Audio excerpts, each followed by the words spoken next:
Hi guys, it's Patchouli. How's everyone doing? Good, I hope. I hope you've been having a fantastically wonderful day today. Anyway, I wanted to do another top 10 for you, and this time I wanted to do my top 10 designer white floral fragrances. You guys seem to like these videos, so I thought I'd do another one. I have done my top 5 incense fragrances. I did that on Diwali actually, about 3 years ago, maybe 2. Link up here anyway, somewhere. But today I wanted to do designer, and I will do a top number to be decided niche white florals as well as lots of other categories. But today it's this one.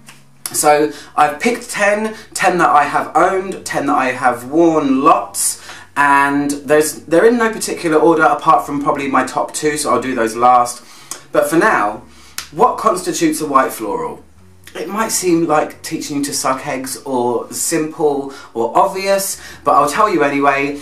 A white floral fragrance is anything that features, showcases, or is dominated by a white flower. Be that jasmine, be that orange blossom, be that syringa, be that lilies, be that tuberose, which is my absolute favourite. And white floral fragrances are among my favourites because I personally love heavy stuff, and white florals are among the heaviest of flowers. They're the most bombastic, they are heady, they are the most waxy, indolic, powerful type flowers that you can put in a fragrance. And I've owned a lot and tried a lot, and I'm always looking to seek out new ones. So for now, let's get done with the list. So the first one I want to talk about is Lulu by Cacharel. This is one of the most iconic fragrances from the 80s. It features tuberose mainly, but it is an unforgiving, supersonically heavy white floral fragrance that features a lot of plum and a lot of incense as well. It smells like shoulder pads and big permed hair with blue eyeliner. I have owned multiple bottles of this fragrance. It's one of the fragrances that kicks my ass. I don't really like to wear it outside of the house because it's that scary. But there could not be a list of designer white florals without having this one on it. So Lulu has to go on there completely. I have owned the new formula, which is still very bold, but I also own a bottle of the vintage, which is just nuclear. It's craziness. I love it. So Lulu is my first one on this list. The next one on the list is another oldie but goodie, and it's Amarige by Givenchy. This one is a tuberose white floral. It's very important to me because my mum used to wear it. I think it still smells amazing even though it's been reformulated, but it showcases tuberose really beautifully. It smells very vintage now, and it's kind of smooth and heavy at the same time, and it's kind of wonderful. I think if you only really wear modern fragrances, it's worth smelling Amarige, even though it's been reformulated, just to get the feeling of how an old style tuberose feels. And I love it. I've never owned it, but I've worn it a few times. The next one I want to talk about is Jean-Paul Gaultier's Classique Intense. It was one of my fragrances that I purchased last year. This is an orange blossom fragrance, but this one is really gorgeous. I described it as being kind of like a glamorous orange popsicle. It features a lot of orange blossom, quite a lot of vanilla. It's really smooth and sweet, but the white flowers in it and the white floral element of it really make it pop when you wear it, and it's kind of sexy, and it's just on the cusp of how sweet I'm willing to go with a fragrance, but it's definitely really, really gorgeous, and it wafts like a mofo. There you go, I said it. So taking a different direction now, the next one I want to mention is one that I've bought when I went to Nice a couple of years ago, and it's Nasi. It's just called Nasi. Lord knows the names of his fragrances get really confusing because they're all called Nasi, and it's very, very narcissistic, I think, but they make really good fragrances. And Nasi, in the white bottle, the eau de parfum, it features gardenia. It's a different type of white floral. Gardenia is kind of likened to tuberose in a little weird way, but this fragrance feels very lactonic. It's got a milky feeling, it's a little bit sour, but the gardenia kind of cuts through it, and it's kind of a creamy white floral with a bit of a sour tang, and that's why it's in the list, because it's a little bit different from all of the others. They're actually all very different, looking at my list right there. But Narciso EDP, the white cube bottle, is a very elegant gardenia with some lactonic creaminess, and it's yummy. Staying on the gardenia route, another fragrance I'd love to mention is Versace Crystalwah.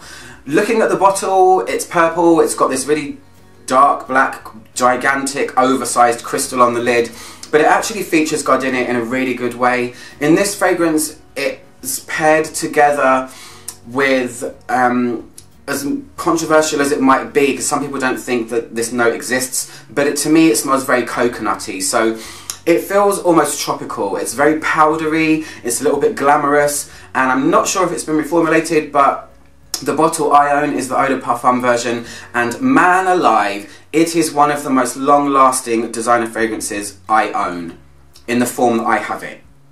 I hope it hasn't been reformulated, because it's really, really good. I mean, it feels light when you smell it, and it has an overall light feeling, a light coconut, a nice white floral behind it, but it just, you can smell it all the time, so yeah, I had to put it on my list. I haven't worn it for a while actually, that reminds me.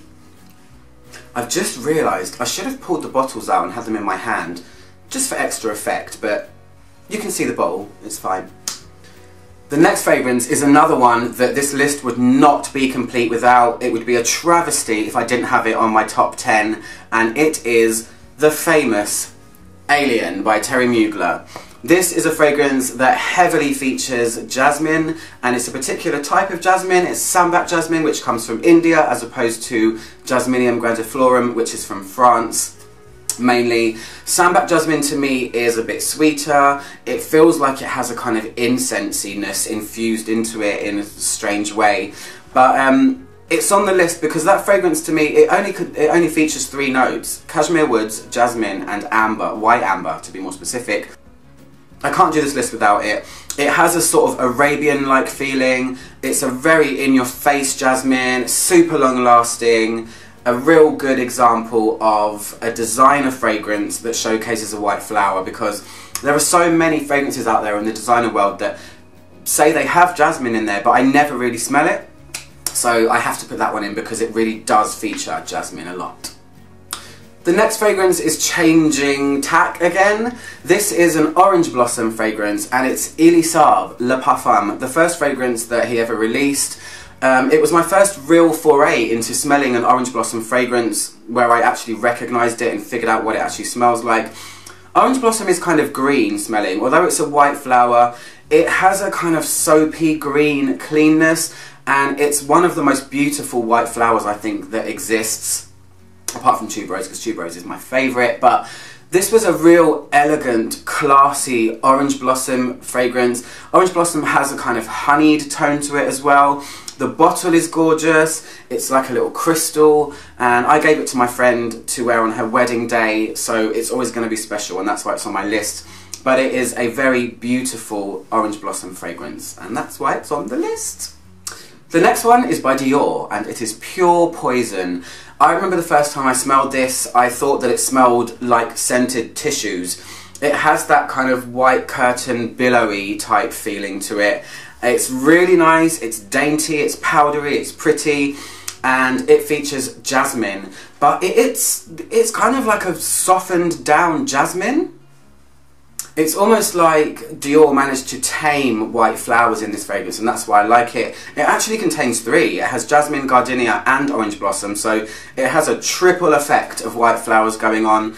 And sometimes white flowers can be so overbearing, which I love, but this one, somehow they've managed to soften the edges of every facet of all of the white flowers in it, and it just creates this very elegant, powdery feeling. It feels very bridal to me, it's very soft, it's kind of dainty, and it's such a beautiful fragrance showcasing white flowers that I had to put it on my list. So we're coming to my top 2 now. My top 2. One which was my signature for 5 years, and it's still kind of my signature, but I'm kind of cheating on it with Samsara, and that is Michael Kors. Just a fragrance called Michael Kors. Another person that just names their fragrances Kors, Michael Kors, Michael, Kors number 2, Michael number 1, Michael number 5, 6, 7, 8, 9, 10. Ah! Again, very narcissistic and confusing for people that are trying to buy gifts. I've experienced that firsthand. But Michael Kors was the first ever time that I smelled tuberose fully in a fragrance, albeit maybe a synthetic tuberose, but this girl walked into a bar I was in, and this most heady, gorgeous, intoxicating smell just followed in with her.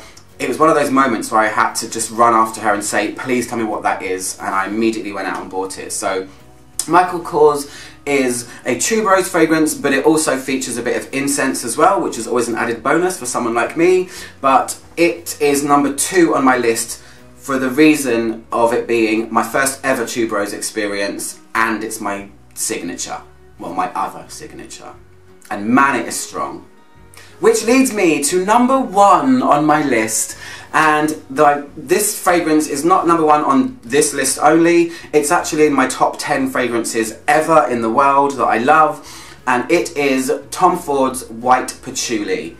Don't let the name fool you. I know it says white patchouli, yes it does have patchouli in it, but it also has a lot of white flowers in it that are not disguised, but almost changed to smell like something else entirely. It doesn't really feel like anything in particular. It doesn't really feel like tuberose or jasmine or anything like that, but it's a very scratchy, rough, bold and expensive smelling white floral fragrance with loads of peppery patchouli in it as well. And it is probably my ultimate white floral on the designer level. I absolutely love it. I need to wear it. I want to go and wear it now, actually. Yeah, wait there. Oh yeah. Give it to me, mama. Okay. Oh gosh. This one is just everything, really. I mean, really it is. Anyway, guys, I'm just going to set you down there. You just wait over there. Anyway, guys, that is my top 10 white floral fragrances by designers. Just keep yourself tuned. I will be doing a top something or other niche white florals as well, and I plan to do a lot of other categories, citruses, aromatics, and many other things, orientals, I don't know, anything that I can think of. Anyway, I hope you like this video. I'm Ouch Mono. Click my logo down there to subscribe, or just hit the subscribe button if you want to see another review. See you guys soon. I lost my words there. Okay, bye.